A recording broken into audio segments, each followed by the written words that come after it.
ಒತ್ತುವರಿದಾರರ ವಿರುದ್ಧ ಬೆಂಗಳೂರು ಜಿಲ್ಲಾಧಿಕಾರಿ ಜಗದೀಶ್ ಅವರು ಸಮರವನ್ನ ಸಾರಿದ್ದಾರೆ.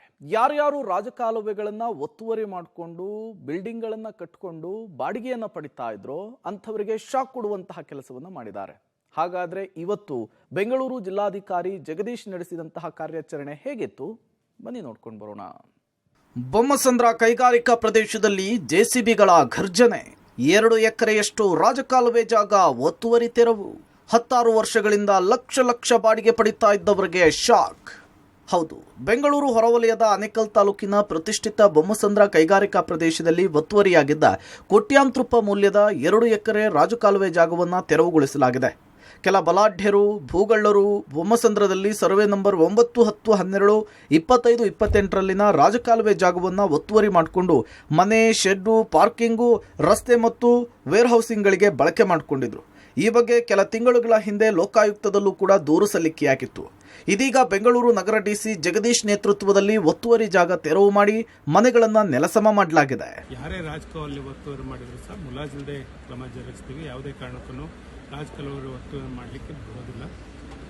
ಈ ಮಳೆ ಬಂದಂಥ ಸಂದರ್ಭದಲ್ಲಿ ಸರ್ಕಾರಕ್ಕೆ ಎಲ್ಲರೂ ಸಹ ಬ್ಲೇಮ್ ಮಾಡ್ತಾರೆ. ಆದ್ದರಿಂದ ನಾವು ರಾಜಕಾಲುವೆಯನ್ನು ಒತ್ತುವರಿ ಮಾಡೋದನ್ನು ಬಿಡಬೇಕು. ಸಾರ್ವಜನಿಕರು ಯಾರೇ ಒತ್ತುವರಿ ಮಾಡಿದ್ರು ರಾಜಕಾಲುವೆಯನ್ನು ಬಿಟ್ಟು ಮನೆ ಕಟ್ಕೊಳ್ಳುವಂಥದ್ದು, ಬಫರನ್ನು ಬಿಟ್ಟು ಮನೆ ಕಟ್ಕೊಳ್ಳುವಂಥದ್ದು ಮಾಡಿದರೆ ಮುಂದಿನ ದಿನಗಳಲ್ಲಿ ಬೆಂಗಳೂರಿನಲ್ಲಿ ಈ ಥರ ಮಳೆ ಬಂದಂಥ ಸಂದರ್ಭದಲ್ಲಿ ಅನಾಹುತಗಳಾಗ್ತವೆ, ಮನೆಗಳಿಗೆ ನೀರು ಹೋಗ್ತವೆ, ಜನರಿಗೆ ತೊಂದರೆ ಆಗ್ತವೆ. ಅದೆಲ್ಲ ತಪ್ಪು. Survey number 9, 10, 11, 12 Bommasandra industrial area ಇದು. ಇದರಲ್ಲಿ ಒಬ್ಬ ಕಂಪ್ಲೇಂಟು ಲೋಕಾಯುಕ್ತಕ್ಕೆ 2017ರಲ್ಲಿ ಒಂದು ಕಂಪ್ಲೇಂಟ್ ಕೊಡ್ತಾರೆ. ರಾಜಕಾಲುವೆ ಎಲ್ಲ ಒತ್ತುವರಿ ಆಗಿದೆ.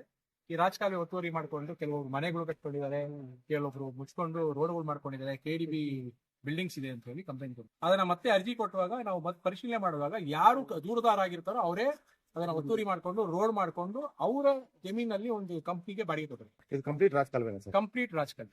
ಇನ್ನು ಬೊಮ್ಮಸಂದ್ರ ಕೈಗಾರಿಕಾ ಪ್ರದೇಶದಲ್ಲಿ ಭೂಮಿಯ ಬೆಲೆ ಗಗನಕ್ಕೇರಿದೆ. ಹೀಗಾಗಿ ರಾಜಕಾಲುವೆಯನ್ನ ಮುಚ್ಚಿದ ಭೂಗಳ್ಳರು ಕಳೆದ 15 ವರ್ಷಗಳಿಂದ ಸುಮಾರು 30ಕ್ಕೂ ಅಧಿಕ ಮನೆಗಳನ್ನು ಕಟ್ಟಿ ಬಾಡಿಗೆ ಕೊಟ್ಟಿದ್ರು. ಪ್ರತಿ ತಿಂಗಳು ಲಕ್ಷ ಬಾಡಿಗೆಯನ್ನು ಕೂಡ ಪಡಿತಾ ಇದ್ರು. ಇನ್ನು ಈ ಬಗ್ಗೆ ಮಾತನಾಡಿದ ಒತ್ತುವರಿದಾರರು, ನಮಗೆ ಒತ್ತುವರಿಯಾಗಿರೋದು ಗೊತ್ತಿರಲಿಲ್ಲ, ತೆರವು ಮಾಡಲಿ, ಜೊತೆಗೆ ಇಲ್ಲಿ ಇನ್ನು ಸಾಕಷ್ಟು ಒತ್ತುವರಿಗಳಾಗಿದ್ದಾವೆ, ಎಲ್ಲವನ್ನೂ ಕೂಡ ಅಧಿಕಾರಿಗಳು ತೆರವು ಮಾಡಬೇಕು ಅಂತ ಹೇಳಿದ್ದಾರೆ. ನನಗೆ ಗೊತ್ತಿಲ್ಲ ಸರ್, ನನಗೆ ಗೊತ್ತಿಲ್ಲ. ಅವರು ಏನು ಮಾಡಿಬಿಟ್ಟು ಹೋದ್ರು, ನಮ್ಗೆ ಗೊತ್ತಿಲ್ಲ. ನಮ್ಗೆ ಇತ್ತೀಚೆಗೆ ನಮಗೆ ಸರ್ವೆ ಇದಕ್ಕೆ ಅವರೆಲ್ಲ ಈ ಥರ ಗಲಾಟೆ ಮಾಡಿದ್ರಲ್ಲ, ಅವಾಗ ಸರ್ವೆ ಮಾಡಿದಾಗಲೇ ನಮಗೆ ಗೊತ್ತಾಗಿತ್ತು. ಲೇಬರ್ಗಳಿಗೆ ಕೊಟ್ಟಿದ್ವಿ ಸರ್, ಕೆಲಸ ಮಾಡ್ತಾರೆ ಇಲ್ಲಿ ತೋಟದಲ್ಲಿ ಕೆಲಸ ಮಾಡೋರು, ಮತ್ತೆ ಇಲ್ಲಿ ಕೆಲಸ ಮಾಡೋರಿಗೆ ನಾನು ಬಾಡಿಗೆ ಅಂತದ್ದು ಏನಿಲ್ಲ, ನಮ್ಮ ಅದರಲ್ಲೇ ಕೆಲಸ ಮಾಡ್ತಾರೆ. ಅವ್ರಿಗೆ ನೋಡಿ ಸರ್, ಅವ್ರಿಗೆ ಬೇಕಾದ್ರೆ 11 ಮನೆ ಏನಾಯ್ತು ಸರ್. 11 ಮನೆ, ಅದು ಚಾವಡಿನೇ, ಇನ್ನೇನೋ ದೊಡ್ಡದೇನೋ ಅಲ್ಲ. ನೀವು ನೋಡ್ತಾ ಇದ್ದೀರಾ, ಚಾವಡಿ ಮನೆಗಳೇನೆ. ಇದರಿಂದ ನಾವೇನು ಬದುಕೋದೇನಿಲ್ಲ ಸರ್. ಅವ್ರದ್ದು ಏನಿದ್ರು ಅದು ಮಾಡ್ಕೊಳ್ಳಿ ಸರ್, ನನಗೆ ಬೇಕಾಗಿಲ್ಲ. ಇನ್ನೊಂದು, ನಾನು ನಮ್ಮದಿಗೆ ಯಾವ ಥರ ತೊಂದರೆ ಕೊಡ್ತಾ ಇದ್ದಾರೋ ಬೇರೆಯವ್ರಿಗೂ ಗೌರ್ಮೆಂಟ್ ಜಾಗದಲ್ಲಿ ಬೇಕಾದಷ್ಟಿದ್ದಾರೆ ಬೊಮ್ಮಸಂದ್ರದಲ್ಲಿ, ಅವ್ರದ್ದೆಲ್ಲ ತೆರವು ಮಾಡಲಿ. ಒಟ್ನಲ್ಲಿ ಅಧಿಕಾರಿಗಳ ನಿರ್ಲಕ್ಷ್ಯದಿಂದ ರಾಜಕಾಲುವೆಯ ಮೇಲೆ ಬಾಡಿಗೆ ಮನೆಗಳನ್ನು ನಿರ್ಮಿಸಿ ಲಕ್ಷ ಬಾಡಿಗೆ ಪಡಿತಾ ಇದ್ದವರು ಒತ್ತುವರಿ ತೆರವು ಬಳಿಕ ನುಂಗಣ್ಣರಿಗೆ ಈಗ ಫುಲ್ ಶಾಕ್ ಎದುರಾಗಿದೆ. ಅಂಬರೀಶ್ ಮಂಜು, ಪಬ್ಲಿಕ್ ಟಿವಿ, ಆನೇಕಲ್.